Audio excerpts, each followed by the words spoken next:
Bismillahirrahmanirrahim. Assalamualaikum warahmatullahi wabarakatuh. Salam sejahtera buat kita semua.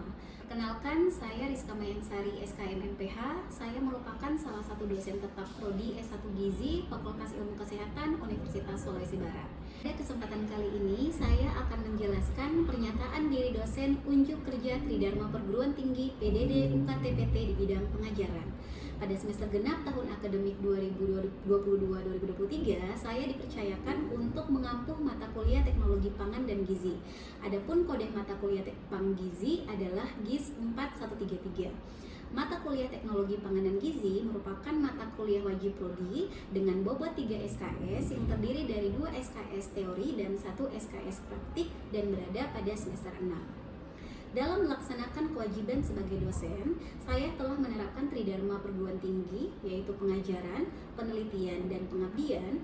Pada bidang pengajaran, saya menetapkan sistem pembelajaran yang mengacu pada konsep delivery, interaction, and assessment atau yang biasa disingkat dengan DIA.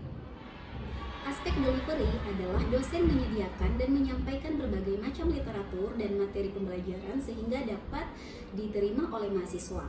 Aspek interaction adalah kegiatan tatap muka antara dosen dan mahasiswa untuk membahas mata kuliah yang dilaksanakan di dalam kelas untuk mencapai capaian pembelajaran. Aspek assessment adalah proses penilaian melalui pemberian tugas terstruktur, misalnya membahas suatu artikel, pemberian kuis, dan menyelesaikan studi kasus guna meningkatkan kemampuan mahasiswa dalam menerima materi pembelajaran secara objektif.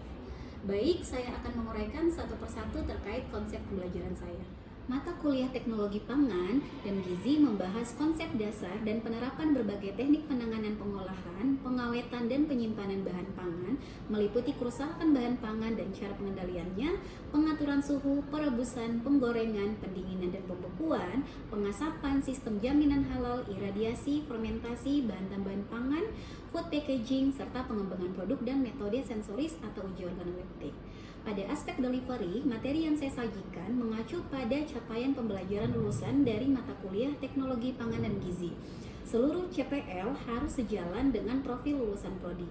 Adapun CPL mata kuliah Teknologi Pangan dan Gizi terdiri dari 4 aspek, yaitu sikap, pengetahuan, keterampilan umum, dan keterampilan khusus.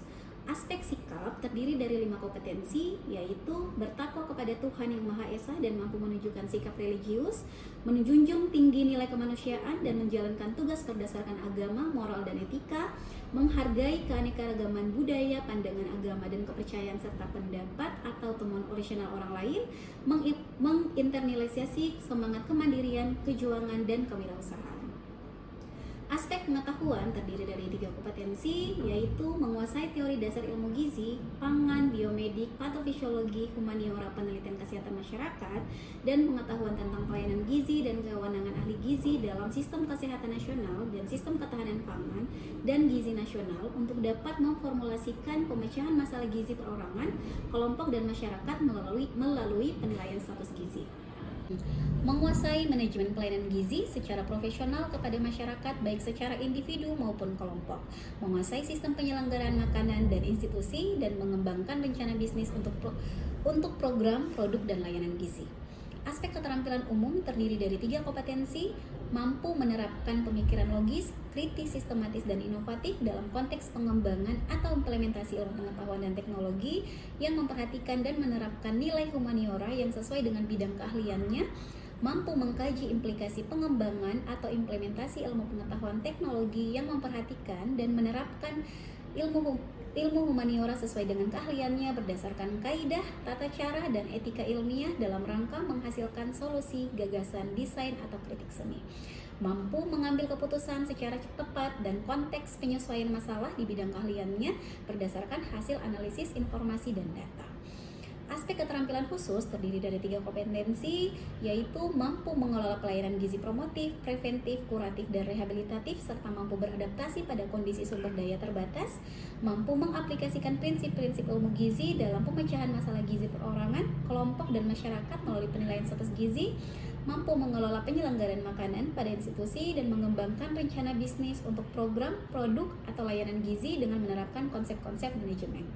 Kemudian dari CPL diturunkan menjadi capaian pembelajaran mata kuliah yang dibagi menjadi 5 kompetensi, yaitu memahami dan menerapkan prinsip-prinsip ilmu dan teknologi pangan dalam penanganan bahan makanan, mengolah dan mengawetkan pangan, mempertahankan dan memperbaiki mutu pangan, mengembangkan produk pangan, dan menganalisis cara penilaian kualitas pangan sehingga mampu mengukur kualitas pengolahan makanan. Kemudian dari CPMK akan menurunkan sub CPMK. Nah, dari sub CPMK tersebut kemudian akan dibagi menjadi 14 kali pertemuan tatap muka, pembelajaran tidak termasuk UTS dan UAS. Adapun bahan kajian yang digunakan untuk mendukung sub CPMK terdiri dari 7 hal, yaitu pengantar ilmu teknologi dan pangan, prinsip dan dampak teknologi pengolahan, prinsip dan dampak teknologi pengawetan, konsep halal dan sistem jaminan halal, prinsip dan dampak teknologi pengemasan, bahan tambahan pangan, dan pengembangan produk. Untuk mendukung kegiatan pembelajaran di kelas, saya menggunakan berbagai literatur seperti buku dan jurnal sebagai referensi penunjang. Jurnal yang saya gunakan biasanya adalah jurnal hasil penelitian internasional dan nasional, termasuk jurnal hasil penelitian saya sendiri. Selanjutnya, kita masuk pada aspek interaktif. Adapun proses interaktif yang saya lakukan di kelas yaitu collaborative learning dan student learning center. Collaborative learning adalah sebuah metode pembelajaran yang menekankan kolaborasi atau kerjasama untuk meningkatkan pengalaman belajar. Sedangkan student learning center adalah metode pembelajaran yang menetapkan mahasiswa sebagai subjek pembelajaran, sehingga mahasiswa akan belajar lebih aktif, kreatif, inovatif, dan mandiri sesuai kemampuan mahasiswa masing-masing, seperti membentuk kelompok diskusi untuk menganalisis suatu topik yang merupakan current isu dari mata kuliah ini. Selanjutnya, saya juga menerapkan metode self-directed learning melalui pemberian tugas belajar dengan metode membaca kemudian membuat ringkasan. Adapun platform pembelajaran yang saya gunakan adalah e-learning Unsulbar. Namun saat ini e-learning Unsulbar sedang gangguan, sehingga sebagai alternatifnya saya menggunakan Google Classroom. Dan untuk absensi saya menggunakan Siakat. Selanjutnya kita masuk pada aspek assessment. Indikator penilaian yang saya gunakan terdiri dari beberapa bagian, yaitu kehadiran dengan bobot 10%, tugas dengan bobot 15%, UTS dengan bobot 30%, dan UAS dengan bobot 45%. Hasil asesmen yang saya lakukan, harapannya mahasiswa dapat mengetahui proses penilaian secara transparansi dan objektif. Baik, selanjutnya saya akan menampilkan proses pembelajaran yang saya lakukan di kelas dengan micro teaching secara luring. Selamat menyaksikan. Assalamualaikum warahmatullahi wabarakatuh. Waalaikumsalam warahmatullahi wabarakatuh. Apa kabar semuanya? Baik, Bu. Alhamdulillah. Sudah absen di Siakat? Sudah, Bu. Absen pertemuan keberapa? 15. Oke, berarti kita hari masuk ke pertemuan ke-15. Sebelum masuk ke materi hari ini, mungkin lebih baik kita review dulu apa yang kita sudah pelajari pekan lalu. Kira-kira ada yang bisa bantu Ibu untuk mereview kembali apa yang kita pelajari minggu lalu? Oh ya, silahkan kita. Yang dipelajari minggu itu bahan tambahan, Bu. Oke, apa yang dimaksud dengan bahan tambahan pangan kita? Bahan tambahan pangan itu bahan atau bahan campuran yang secara alami bukan merupakan bahan baku. Itu merupakan tambahan yang ditambahkan dan pangan untuk mempengaruhi sifat atau bentuknya. Oke, itu apa yang disampaikan sama temannya. Jadi kita bahas tentang bahan tambahan pangan, mulai apa itu definisi bahan tambahan pangan, jenis-jenisnya apa saja, dan manfaat bahan tambahan pangan dan kerugian atau akibat apa yang kita peroleh ketika kita berlebihan dalam penggunaan bahan tambahan pangan. Oke, karena hari ini adalah pertemuan kita yang ke-15, pertemuan ke-15 itu kita membahas tentang uji organoleptik. Ada yang sudah baca materinya? Sebelumnya mungkin karena e-learningnya Unsulbar sedang gangguan, jadi materinya saya kirim kepada Devi. Mana Devi? Devi materinya sudah dikirim ke temannya? Ya Bu, sudah. Oke. Sudah diunduh materinya? Sudah, Bu. Kalau sudah diunduh berarti sudah dibaca? Ya, Bu. Oke, kalau sudah dibaca, mungkin bisa ada yang bantu Ibu menjelaskan terkait apa itu uji organoleptik. Ya, silakan Aulia. Baik, uji organoleptik itu adalah uji penginderaan atau uji sensorik pada suatu produk bahan pangan, di mana kita menggunakan indera manusia untuk mengukur cita rasa, aroma, tekstur, dan warna. Bisa juga dipakai untuk penentuan daya terima pada produk pangan kita di masyarakat. Oke, good job Aulia. Terima kasih. Oke, jadi kita mulai kuliah kita hari ini. Hari ini kita akan membahas tentang uji organoleptik.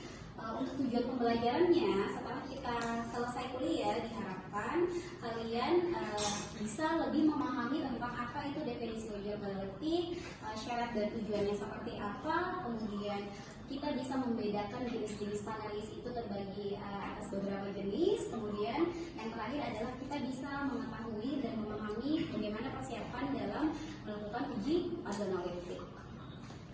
Oke, baik. Untuk definisi organoleptik sudah betul apa yang disampaikan sama Aulia, bahwa uji organoleptik itu adalah suatu proses pengujian atau penilaian yang memanfaatkan indera peraba, memanfaatkan panca indera maksud itu. Jadi dalam proses pemanfaatan panca indera itu ada beberapa parameter yang kita ukur. Ada yang namanya parameter tekstur, ada yang namanya parameter warna, parameter aroma, dan rasa. Untuk beberapa parameter tersebut diukur menggunakan panca indera, di mana untuk aroma tekstur biasanya kita menggunakan indera peraba, sedangkan untuk aroma kita menggunakan indera penciuman, sedangkan untuk warna kita menggunakan indera penglihatan, dan untuk rasa kita menggunakan indera pengencara. Oke, baik. Di gambar ada yang bisa lihat, biasanya kalau dalam uji organoleptik itu pasti akan tampak gambar seperti ini. Kelihatannya apa yang tampak pada gambar? Ada yang bisa lihat? Ada kopi, ada air. Setiap pengujian organoleptik kita itu pasti menyediakan yang namanya kopi dan air. Kalau kopi tujuannya adalah untuk menetralisir bau, karena kan dalam pengujian organoleptik itu pasti kita mencium bau dari sampel yang akan kita uji. Sehingga ada beberapa sampel yang kita uji, jadi untuk bisa menetralkan bau tersebut kita sediakan kopi. Jadi setiap melakukan pengujian, ketika merubah ke sampel yang satunya lagi, kita harus cium lagi kopinya. Begitupun dengan sampel berikutnya. Begitupun dengan air, gunanya kita sediakan air adalah ketika kita merasa produk yang A misalnya ke produk B itu untuk bisa menghilangkan rasanya, rasa yang produk A, kita harus minum dulu air. Oke. Baik, berikutnya adalah terkait syarat uji organoleptik. Ternyata dalam pelaksanaan uji organoleptik itu ada beberapa syarat yang harus kita penuhi. Yang pertama, harus ada sampel atau contoh yang akan kita ujikan, atau biasa kita sebut dengan benda perangsang. Benda perangsang kenapa? Karena dia merangsang alat indera kita. Kemudian yang kedua yang harus ada adalah ada penulis, orang yang menilai atau yang melakukan uji organoleptik. Kemudian yang ketiga adalah seorang panelis harus memberikan pernyataan yang jujur dan spontan. Jadi harus jujur dan spontan, tidak boleh objektif, tidak boleh subjektif, harus objektif, betul-betul sesuai dengan apa yang dirasakan, apa yang dicium, apa yang dihirup, dan apa yang diraba. Kemudian dalam melakukan uji organoleptik tidak boleh melakukan yang namanya mencari apakah sebab akibat, mencari asosiasi, atau kita melakukan uji organoleptik dengan melakukan penalaran. Tidak boleh seperti itu. Tidak boleh ada yang namanya penalaran atau imajinasi, atau bahkan kita tidak punya waktu untuk meniru orang di sebelah kita atau panelis di sebelah kita. Jadi tidak diperbolehkan untuk melakukan hal itu. Karena kenapa? Sebagai seorang panelis kita harus memberikan jawaban yang spontan tanpa perlu berpikir panjang. Kemudian selanjutnya adalah tujuan organoleptik. Yang pertama adalah sebagai bentuk pengembangan produk dan peluasan pasar.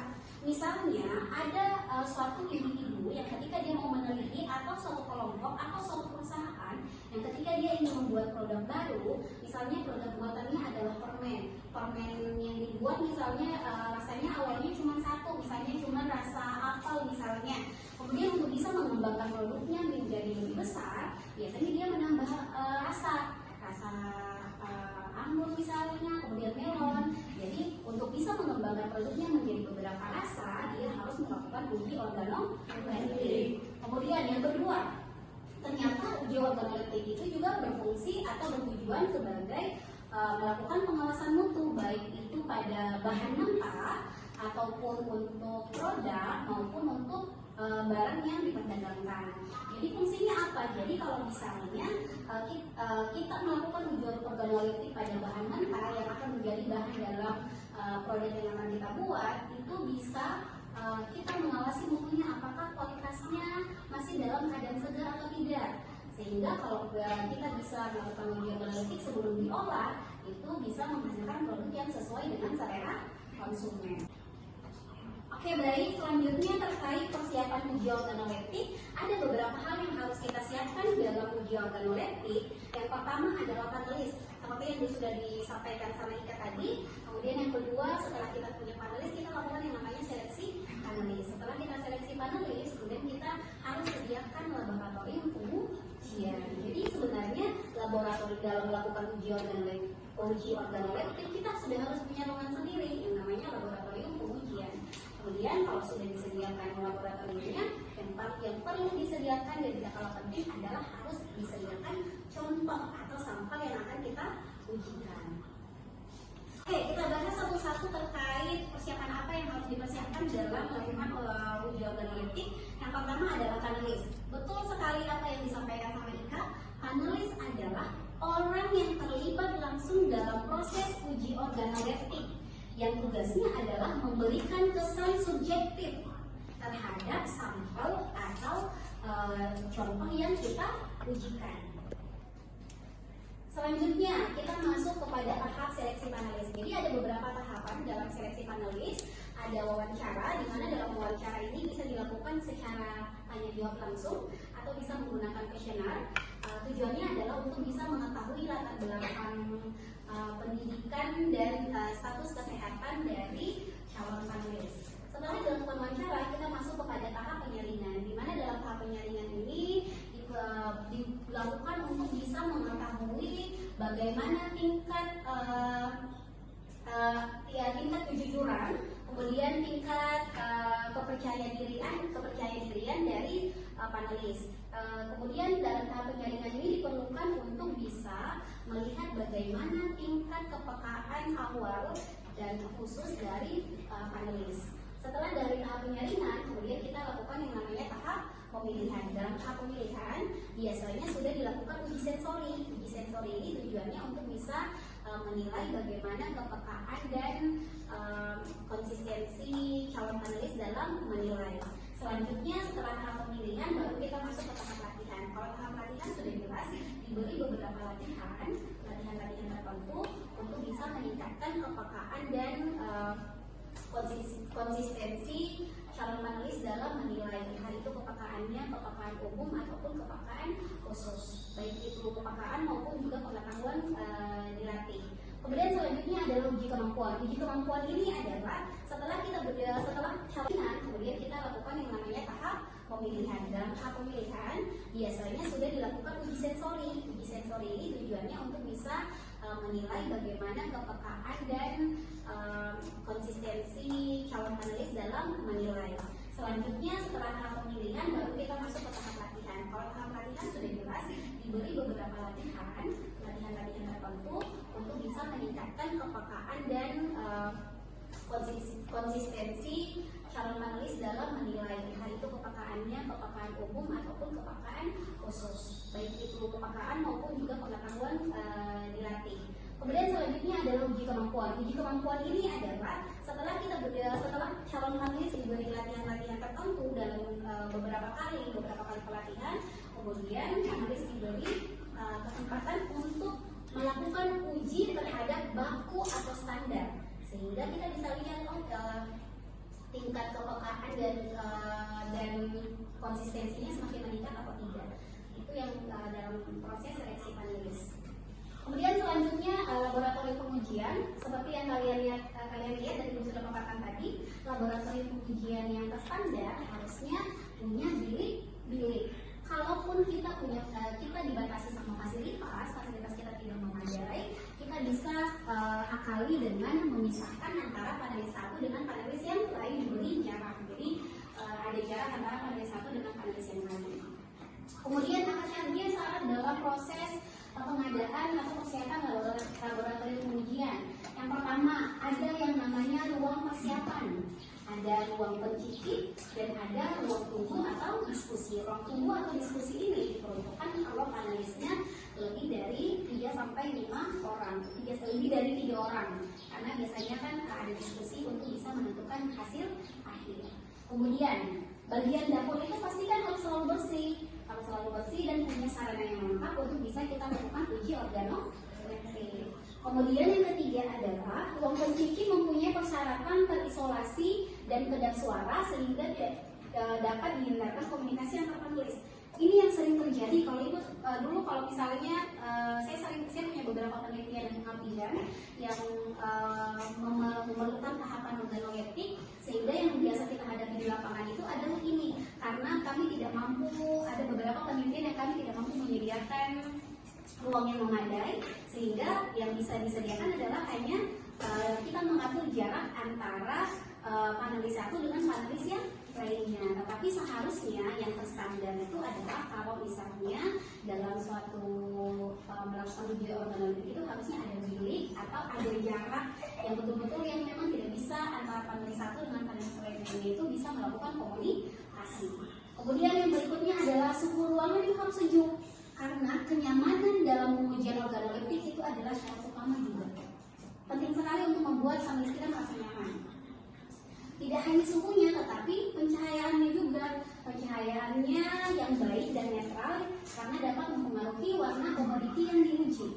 Ini betul sekali, ada beberapa penelitian saya yang berkaitannya dengan uji organoleptik itu membuktikan bahwa dalam membedakan warna dari formula satu ke formula yang lain, formula ABC misalnya, sangat dipengaruhi sama pencahayaan. Bisa bantu Ibu menyimpulkan apa yang kita bahas sejak tadi? Ya, silakan Hijriana. Baik, adapun yang bisa saya simpulkan yaitu uji organoleptik ini merupakan suatu proses penilaian atas suatu produk pangan yang dilakukan dengan memanfaatkan alat atau panca indera manusia untuk mengamati tekstur, warna, aroma, dan juga rasa. Adapun syarat-syarat yang harus dipenuhi ketika ingin melakukan uji organoleptik yaitu yang pertama harus ada sampel atau contoh yang akan diuji, yang kedua harus ada panelis atau orang yang akan menilai atau yang akan melakukan uji organoleptik, kemudian harus ada pernyataan respon yang jujur dan spontan. Kemudian adapun tujuan dari uji organoleptik ini yaitu yang pertama untuk melakukan pengembangan atau perluasan produk, yang kedua pengawasan mutu, yang ketiga perbaikan produk, yang keempat untuk membandingkan produk sendiri dengan produk pesaing, kemudian yang terakhir sebagai evaluasi penggunaan bahan, formulasi, dan peralatan baru. Oke, terima kasih Hijriana. Kesimpulannya sudah kurang lebih sama yang apa yang disampaikan Hijriana. Cuma nanti Ibu menambahkan sedikit bahwa penting sekali bahwa dalam uji organoleptik itu perhatikan kenyamanan panelis dan bagaimana kita memilih panelis, apakah sudah sesuai dengan yang kita butuhkan atau tidak. Karena jenis-jenis panelis itu ada beberapa macam dan seperti Ibu sampaikan tadi. Jadi penting sekali untuk memperhatikan tujuan penelitian apa, tujuan pengembangannya apa, tujuan yang ingin kita capai apa, sehingga kita bisa menentukan panelis sesuai dengan kebutuhan kita. Ada yang mau ditanyakan lagi? Sudah paham semua? Sudah paham semua? Oke, jadi Ibu anggap sudah paham ya terkait materi organoleptik. Untuk terkait praktiknya kita akan bahas minggu depan. Kita praktek langsung. Nanti untuk sampel ujinya nanti sampel uji yang standar saja. Nanti untuk real praktek realnya kita akan praktek di mata kuliah di praktikum teknologi pangan. Oh iya, sebelum terlupa, UASnya akan kita laksanakan setelah kita simulasi uji organoleptik. Nanti Ibu jelaskan teknis pelaksanaannya di grup WA kelas. Kemudian bagi yang merasa belum mengumpulkan tugas minggu lalu, tugas meringkas jurnal, silahkan kumpulkan tugasnya sebelum hari berganti. Dan bagi mahasiswa yang merasa bahwa kehadirannya tidak memenuhi syarat untuk mengikuti UAS, silahkan untuk menghubungi Ibu untuk bisa mendapatkan tugas tambahan. Saja yang Ibu bisa sampaikan, kurang dan lebihnya mohon dimaafkan. Semoga apa yang Ibu sampaikan bisa dipahami. Akhir kata, wabillahi taufiq wal hidayah. Wassalamualaikum warahmatullahi wabarakatuh.